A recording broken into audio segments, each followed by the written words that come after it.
You know, some tracks start as ideas in the rehearsal room and they're really organic things that we just jam. But some tracks start with like Toon or Matisse or myself, like freak a sample in Ableton, and then we're like, oh, that sounds awesome. And we make the whole thing in the studio and we're like, okay, how are we gonna play this live? What's up, Toronto? Are you guys ready?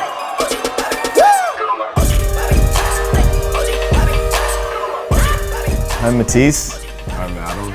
I'm Flo, and we're N KRATES. I was in my first band in like grade 9 and kind of just had bands the whole time. And that's actually, I was in a band with Matisse before this whole thing came about.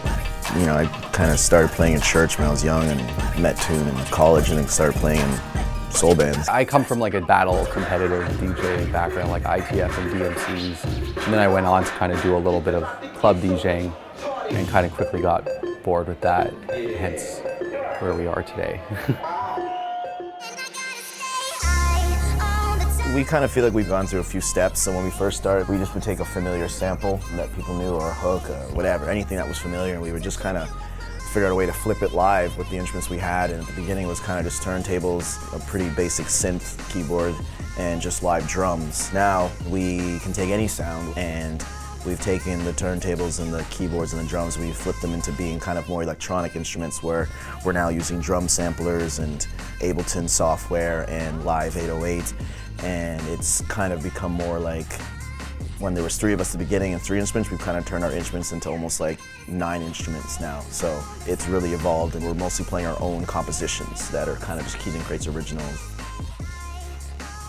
We're all looking individually for sounds and samples and anything that inspires us, and then we just, but the real, I think, chemistry happens when the 3 of us like agree on something, and then we kind of get excited together. And that's after the agreement comes after bickering and yelling and fighting for each part, and then there's a hugging makeup part, and then we make a track, and it kind of ends up or you like play that. something in the rehearsal room and like nobody says anything. And Yeah. you just shut the session like it never happened. You're like, okay, fine. Keep it for myself. This is my own track. Right, this is my own This is my own stuff. So yo, I'll keep it for myself. I'll keep my other project's gonna be bigger than this one day. Yeah. You know? We all have these side projects of that don't really exist. Yeah.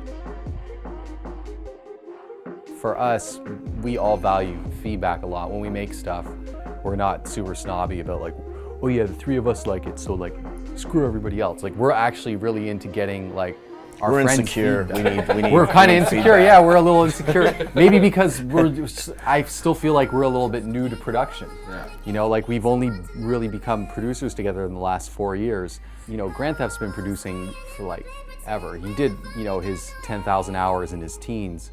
So we kind of like look up to him a bit as a bit of a production mentor. A lot of you guys probably know our homie Grand Theft.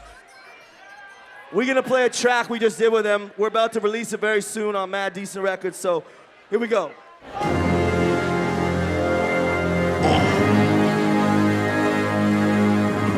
We just hit our 100,000 fans on Facebook today, and we just want to thank anybody who has been on our social media. You guys don't think we read it, but we do. We read it all the time, and we read the comments, and we appreciate the feedback. Like, it seems a bit ridiculous to get excited about like Facebook likes, but We do. we do. Yeah, we do. And you know what? Guess what? Every other artist does too, and the biggest artists do, and any of them that tell you they're not, they're fucking lying. Okay?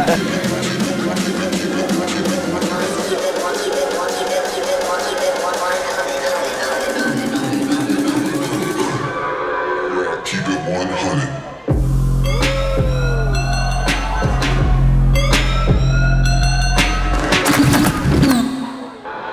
Yeah, keep it 100.